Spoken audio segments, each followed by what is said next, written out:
Assalamualaikum warahmatullahi wabarakatuh. Sahabat yang mulia, mari kita saksikan bayan subuh dari sahabat kita Bapak Imron. Selamat menyaksikan. Allah jadikan kita orang-orang yang asbab hidayah dan Allah jadikan kita surganya Allah Subhanahu wa taala.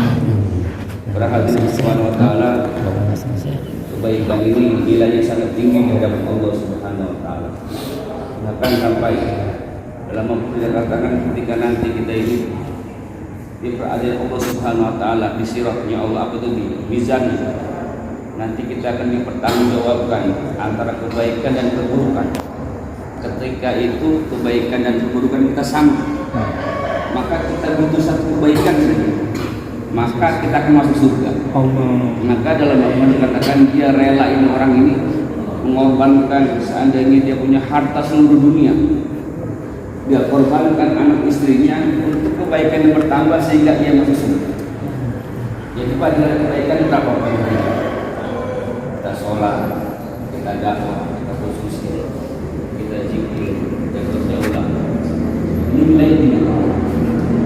Nilainya kita nggak tahu ibadah mana yang kita dari Allah Subhanahu wa taala. Kita nggak tahu amalan apa yang kita baik. Kami itu syukur Allah Subhanahu wa taala. Allah kasih kita sekarang. Jadi tolak ukur bagaimana Allah ini cinta pada seorang hamba, sejauh mana dia amal. Semakin orang itu dicinta Allah Subhanahu wa taala, sibuk sehari-hari amalan. Bahkan semakin Allah cinta pada seorang hamba, tidak hanya sibuk amal agama, ini seluruh hartanya, dirinya berbantu untuk Allah.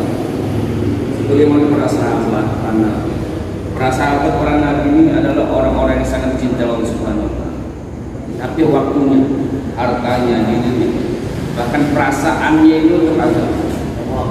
Kita ini perasaan malu dunia, lawan para tapi kita masih jarang orang yang bermalu-malu untuk agama. Maka kita bersyukur Pak, Allah masih kita dilibatkan atas agama, yang mana agama ini nilainya tinggi. Karena menghadiri untuk bagaimana Allah ini ingin di hati manusia ini ada kalimat la ilaha illallah Muhammadur Rasulullah. Allah mengutus sampai berapa? 124 ribu. Tapi ketika Allah ingin menciptakan dunia, mudah bagi Allah. Kita akan syai'in ayat pun payah. Kalau itu ciptakan dunia mudah saja. Antara menggairahkan penuh, jadilah dunia ini. Mudah bagi Allah. Tapi untuk agama ini masuk dalam hati manusia, berapa ribu yang lulus? 124 ribu. Jadi agama itu nilainya sangat penting sekali. Dan jadi sudah menurut ini, ketika nabi yang dibuat dakwah, maka umat ini baik. Ini sudah dirumus, rumus dari Allah ini. Ketika nabi yang turun, maka umat ini baik, yang jauh daripada Allah. Ada kesulitan di mana-mana kesulitan. Ketika dakwah dibuat, umat ini menjadi baik. Orang-orang yang mau amal agama, tapi ketika nabi yang meninggal tidak ada dibuat dakwah lagi, maka kalau di umat ini jauh daripada Allah. Ini sudah jadi sudah menjadi rumus untuk memperbaiki umat ini dengan cara apa? Dakwah. Ada nabi yang terbuat kapal, ada yang nabi buat ilmu kendang, ada yang nabi terbuat baju. Tapi nabi-nabi dahulu ini tidak pernah mengajarkan cara buat kapal ini seperti ini. Cara buat baju ini seperti ini, dan pedang seperti ini. Tapi seluruh orang nabi itu mengenalkan manusia kepada Allah. Karena dalam menjadi manusia, apabila dalam menjadi manusia iman, maka ya seluruh matanya akan baik dia melihat, kakinya akan baik dia melihat. Kalau ada itu, karena hakikatnya Pak, seluruh manusia ini apabila ada kebaikan di dalam hati, bukan begitu. Jadi umat sekarang ini perkaranya perkara iman saja. Penyakit manusia ini iman aja. Hari ini nggak mungkin orang ini mau mencuri kalau dia ada iman. Kalau dia meyakini Allahus Sami, Allah itu apa? Tidak mau dia mau berbohong Pak. Kalau dia tahu Allah yang mendengar. Kalau dia meyakini Allahus Basir, Allah yang Maha melihat, tidak mungkin dia mau mencuri. Karena dia mengatakan Allah itu Maha melihat. Terus bagaimana kalau kita harus yakini? Dia perlu belajar untuk meyakini kalimat ini perlu apa? Minimal kata ulama yang paling mudah itu dibicarakan, didakwah. Jadi salah satu masuknya iman itu bicara hari, bicara kepada Allah, bicara kepada Allah, tarbiyah di masyarakat, tarbiyah dalam kita keluar Tuhan per bulan, maka iman akan terbentuk. Maka kita harus yakin. Pernah suatu kisah Allah yang bersifat adil, maka dalam Isra'il ini Nabi Musa ingin mengetahui keadilan Allah. Karena Allah punya sifat al-adil, Allah Maha Adil. Maka pada saat itu Nabi Musa berdoa. Karena Nabi Musa ini Nabi yang gelarnya kalimullah, Nabi yang langsung bisa bicara langsung. Ya Allah, tunjukkan keadilan-Mu. Maka Allah perintahkan Nabi Musa, wahai Musa, kau bersembunyi dalam gua itu. Maka setelah Nabi Musa bersembunyi dalam gua itu, datanglah satu orang di depan sungai itu. Datang satu orang untuk menunaikan hajat. Setelah selesai satu orang itu tertinggal satu uang kantongnya, itu mungkin uang atau mungkin hartanya. Saya itu orang itu pergi Pak. Datanglah orang kedua juga untuk menunaikan hajat di sungai yang sama. Maka ketika dia lihat ini ada uang dalam kantong, dia ambil. Orang kedua ini setelah ada kantong dia ambil, dibawa pergi. Maka datang orang ketiga menunaikan hajat lagi di sungai yang sama. Yang orang ketiga ini. Maka ketika orang pertama yang saya sudah pergi, dia merasa uangnya ketinggalan, dia balik lagi ke tempat yang tadi dia menunaikan hajat. Setelah ditanya, jadilah cekcok ini antara ini kemana uang saya nggak tahu, saya terjadi keributan. Akhirnya orang yang kedua ini dibunuh oleh pertama. Dibunuh pertama. Yang ketiga ini dia pergi yang ketiga ini, iya. Terus maka Nabi Musa terang-terangan.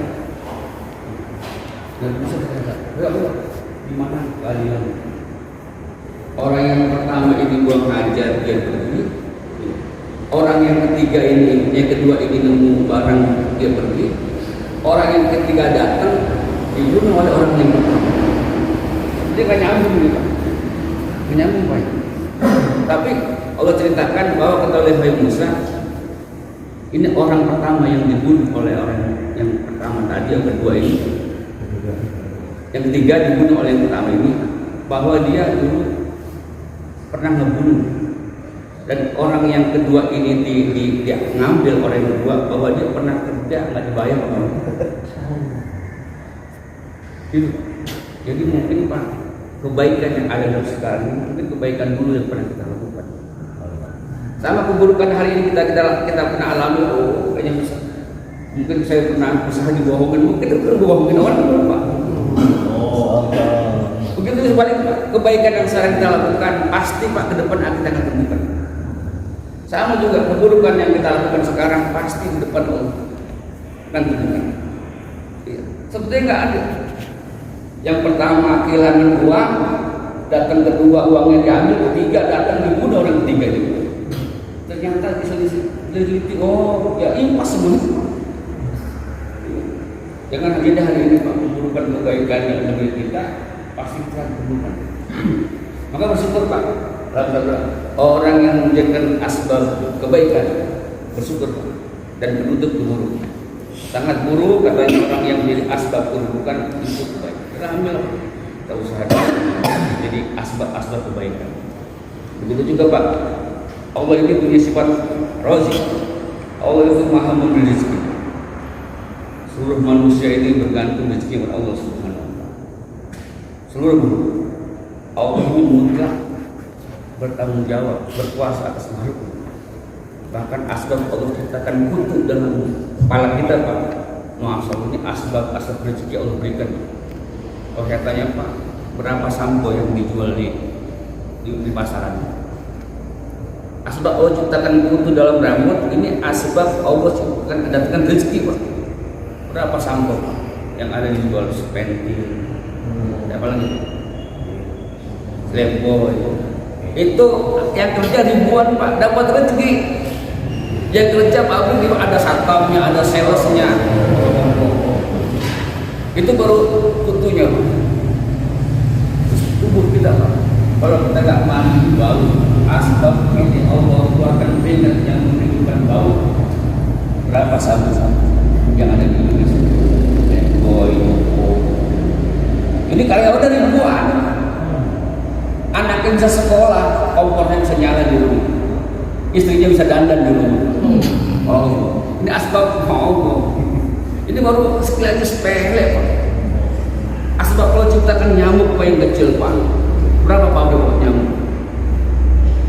Ya karyawan juga ribuan, ada satpamnya, ada salesnya. Oh, yang jualan juga akhirnya bisa pergi haji. Iya, yang punya pabrik juga jadi orang kaya. Ini loh Pak, asbab Allah ciptakan sesuatu yang bermanfaat dan menuntut Allah. Kelihatannya mudarat Pak, tapi Allah sanggup datangkan manfaat. Tapi Allah juga sanggup kelihatan manfaat kalau datangkan mudarat padanya. La ilaha illallah. Maka kita yakini Pak. Maka kalimat iman ini la ilaha illallah Muhammad. La ilaha illallah ini selain Allah itu makhluk. Selain Allah katanya Allah ciptakan sampai 18.000 makhluk.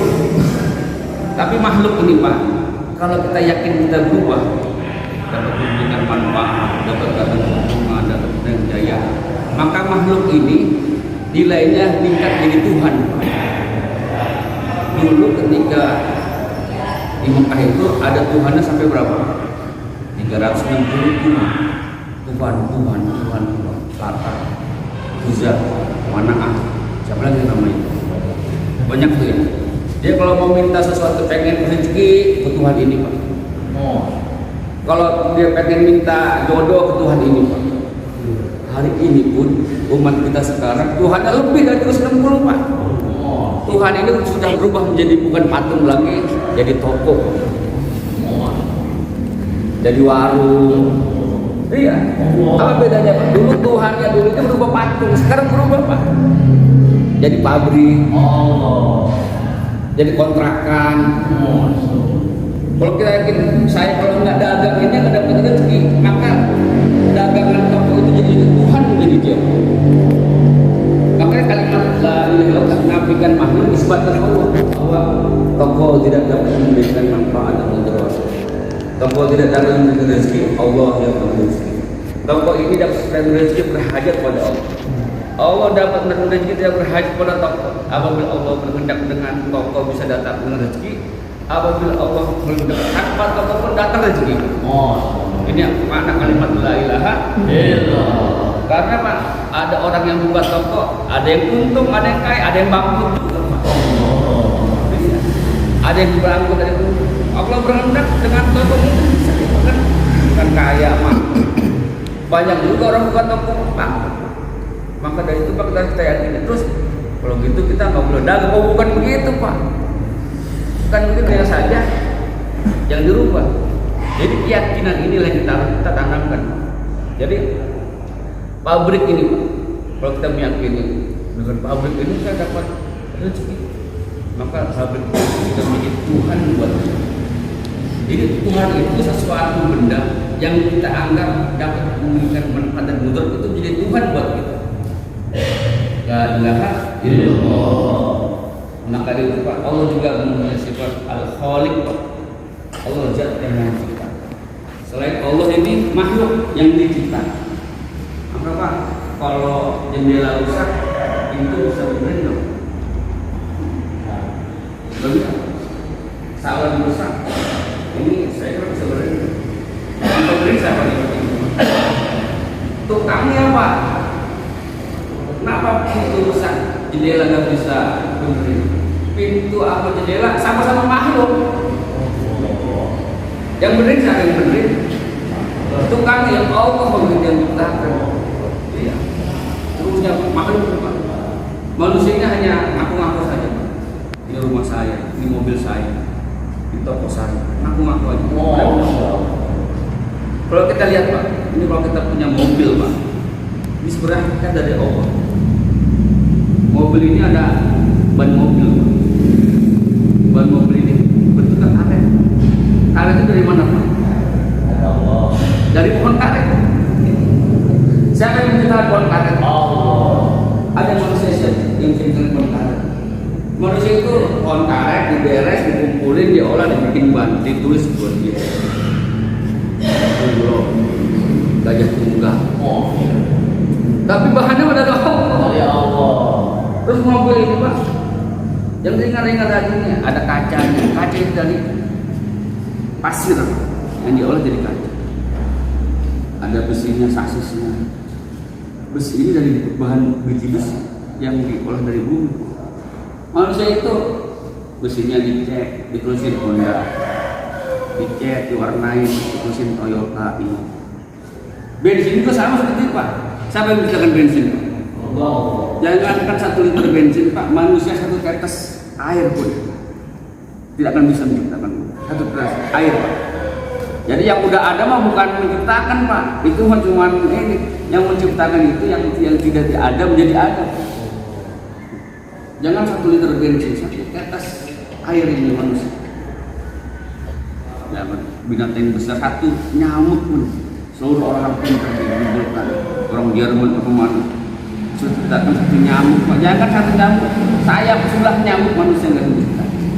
Yang menciptakan siapa? Allah. Jadi manusia tahu, Allah ini tahu seluruh makhluk ini untuk manusia. Allah tahu ini manusia senang sama yang namanya perhiasan. Senang. Maka yang namanya Allah senang bukannya sekarang manusia sedang baru diciptakan kemarin, bukan. Dari dulu Allah sudah ciptakan manusia. Allah tahu Pak, manusia ini senang membantu batuan. Dulu tuh jam membantu akik atau berapa gitu. Orang digosok aja Pak, ada yang kalimahaya, apalagi Pak. Batu-batu bacan itu kira-kira bikinnya kapan 7 jutaan tahunnya Pak.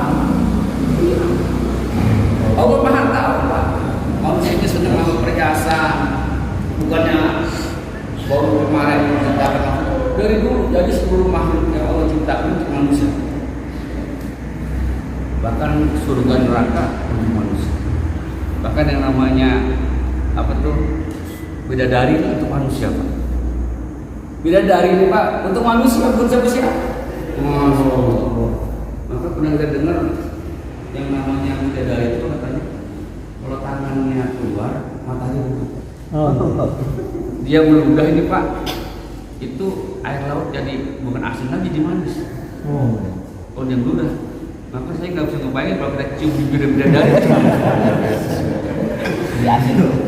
Iya kalau dia meludah aja ke air laut jadi manis. Kita nggak bisa bayang kalau kita cium bibir itu, ya Allah. Ini untuk manusia Pak. Tapi penentuannya sekarang di sini nih Pak, penentuannya Pak. Penentuan sekarang di sini. Kalau mau enak sekarang, kalau susah sekarang. Maka kita berusaha hidup yang sementara ini iman yakin harus betul. Bang Taklim semalam itu syafaat Nabi untuk orang Islam yang tidak ada kesyirikan. Syirik itu apa? Meyakini selain Allah dapat memberikan manfaat dan mudarat. Maka usaha agama ini sangat penting. Usaha agama ini sangat penting. Usaha bagaimana yang tadi yakin dari makhluk, yakin kepada Allah Subhanahu Wa Taala, yakin dari pengatur amal, yakin pada dunia kepada akhirat. Ini perlu dipelajari Pak. Dia perlu pelajari, bukan datang begitu saja keyakinan seperti itu.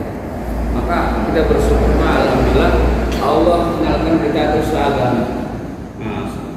Dulu padahal Pak, orang itu ketika dia dijadikan dai-nya Allah SWT, seorang nabi, itu orang pilihan. Nabi Ibrahim dijadikan nabi pada saat orang yang terbaik pada saat itu. Sedunia Pak, sedunia pada zaman Nabi Ibrahim orang yang paling terbaik. Begitu juga ketika Nabi Muhammad SAW dia berdakwah, itu orang the best Pak, pilihan Pak. Dicari Pak. Di antara kaum bani yang terbaik yang mana? Quraisy mungkin yang terpilih. Banyak orang. Di antara nama bani yang Quraisy, di antara bani Hasyim Pak. Lah alhamdulillah sekarang ini ya, kita Pak Masya Allah diperkenalkan usaha dakwah kalau subhanallah. Bahkan kita Pak ya keturunan Ustaz juga bukan. Iya, kita bersyukur. Dulu orang membuat dakwah itu orang-orang terbaik. Maka kita bersyukur Pak. Bagaimana kita usaha dakwah ini kita jalankan dengan sungguh-sungguh Pak. Karena kita usaha dakwah ini yuslih lakum a'malakum. Maka usaha dakwah ala basirah. Jadi kita buat usaha dakwah ala basirah. Bukan basar Pak. Basirah itu yakin, keyakinan. Kalau kita basar ini Pak, nggak jadi Pak. Keluar 40 hari, kalau saya dagang sehari dapat 200, berarti 40 hari saya rugi 8 juta. Kalau basar. Tapi kalau basirah, sepagi sepetang berada Allah lebih baik daripada dunia berstaisi. Maka usaha dakwah itu harus keyakinan. Harus yakin. Justru lakum a'malakum wa yaghfir lakum. Akan diperbaiki usaha dakwah. Maka bersyukur Pak. Kita yang bukan siapa-siapa, yang turun siapa-siapa, istiqomah. Jadi dalam usaha dakwah ini Pak, harus kita jangan cengeng Pak, jangan lembek Pak. Masya Allah. Kadang-kadang kita usaha dakwah ini singgung sedikit dengan teman. Usul dengan terima dengan memakas. Jangan cengeng Pak. Jadi dalam usaha dakwah ini tarbiyah, ditarbiyah dengan sifat yang berbeda-beda. Makanya tetap istiqomah. Maka ketika kita istiqomah dalam usaha dakwah ini Pak, Masya Allah, ini akan kebaikan-kebaikan datang. Bagaimana Pak dalam hati kita ini Pak, apabila kita menjalankan usaha agama ini Pak, kita bersyukur. Terus bagaimana kita adab sunnah juga. Nabi SAW katakan, man ahya sunnati faqad ahabbani wa man ahabbani kana ma'iya fil jannah. Jadi bagaimana perkara terpenting setelah iman itu adalah bagaimana kita meneruskan jejak kenabian. Jadi la ilaha illallah perkara ini kalimat iman Muhammad Rasulullah, kalimat amal. Amalnya bagaimana itu Rasulullah. Jadi untuk memahami Pak Al-Quran yang 30 juz, hadis yang banyak begitu banyak, kalau kita mau cara gampangnya Pak, yang memahami Al-Quran itu Rasulullah, yang memahami hadis ini Rasulullah. Jadi kalau kita yang udah tua-tua ini udah nggak sempat nyantren, terus gimana memahami Al-Quran yang begitu? Gampang, ikut saja cara sunnah. Ikut aja cara sunnah. Dakwahnya Nabi itu dakwah Al-Quran, ahlaknya Nabi itu, kesabaran Nabi, ahlaknya Nabi, malamnya Nabi, siangnya Nabi. Ini Al-Quran semua. Jadi kalau kita yang udah tua-tua ini nggak sempat, bagaimana bingung nih untuk memahami Al-Quran 30 juz, hadis yang begitu banyak, potong kompasnya gampang, ikut aja cara sunnah. Ikut aja cara sunnah. Maka kalau kita amal agama kita bawa dalam usaha dakwah ini Pak, nyambung. Ini nyambung Pak. Maka ketika zaman Nabi dahulu, ini Islam ini nggak banyak, hanya 2 saja, Muhajirin dan Ansor. Belum banyak yang lain, ABCD itu belum. Muhajirin itu apa? Orang hijrah. Ansor itu apa? Menolong orang hijrah. Ini Muhajir Ansor Pak, Bapak cari Pak. Di Indonesia nggak ada pergerakan antara Muhajir Ansor. Yang ada usaha dakwah. Maka kalau usaha dakwah ini amal agama ini kita bawa dalam usaha dakwah ini nyambung Pak. Ada Muhajirin, ada Ansor. Maka kalau kita amal agama ini tidak cara Nabi, ini nggak nyambung. Itu orang memperingati hijriah, bagus. Dia lupa Nabi hijrah ini kenapa? Orang hari ini ramai memperingati suatu hijriah. Dia lupa Nabi hijrah itu kenapa? Dia tolak dakwahnya Pak, bukan. Tapi dakwahnya itu nggak diperingatin. Tahu memperingati itu gimana? Ya orang lupa memperingati satu hijriah meriah di mana-mana. Dia lupa bahwa Nabi itu susah payah di Mekah Pak. Diusir di Bilal seperti apa? Susahan itu sendiri payah. Hijrah ini Pak. Akhirnya dia lupa sejarah. Nabi ini hijrah ini habis-habisan Pak, hartanya, dirinya mau dibunuh, ditimpa oleh orang. Habis-habisan, sahabat habis-habisan dibunuh. Ada yang terpenggal leher, bisa terbunuh seperti itu. Rela perasaan apa? Korban agama. Agama itu, ada kita punya yang enaknya yang beringat dakwahnya. Kami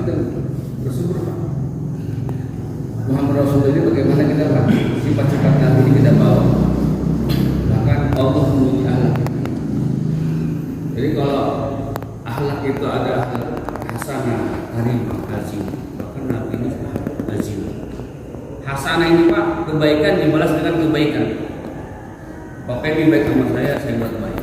Biasa Pak. Kamu hadis baik sama saya buat baik lagi. Biasa. Tapi ada akhlak karimah, orang baik kita bahas dengan baik. Ini kan. Tapi Nabi itu akhlaknya apa? Azimah. Akhlak azimah itu apa? Orang berbuat buruk kita balas dengan lebih baik. Bisa nggak Pak? Ini akhlaknya Nabi. Orang yang berbuat buruk kita balas dengan yang lebih baik. Kalau baik dibalas kebaikan biasa. Kebaikan dibalas lebih baik biasa juga. Tapi yang bagaimana yang susah itu Pak, orang berbuat buruk kita balas lebih baik. Saya ceritakan bagaimana nama dagang hari-hari Pak, diludahin aku masjid Pak, diludahin. Besok ditanya Pak, ini orang biasa saya kemana? Sakit ya Rasul. Maka ketika dia sakit nih Pak, orang belum banyak yang datang menjenguk saudara teman.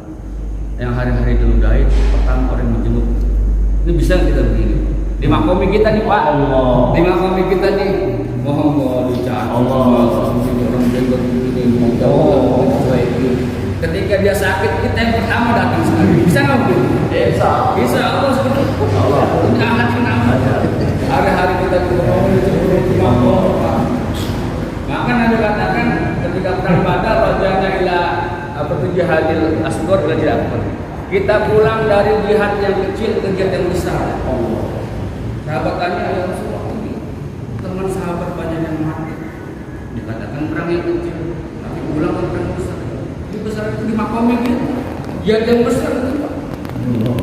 Bagaimana kita berhadapan sama orang-orang yang tidak senang dengan usaha dakwah ini? Dengan saudara kita kadang-kadang yang paham, mungkin orang tua kita yang paham, mertua kita. Tapi terus bagaimana kita bersama? Coba ya. Jadi yang saya bicarakan ini teori. Prakteknya berapa? 4 bulan. Iya 4 bulan. Jadi kalau teori ini Pak nggak akan terbentuk iman. Siapa siap 4 bulan? Latihan.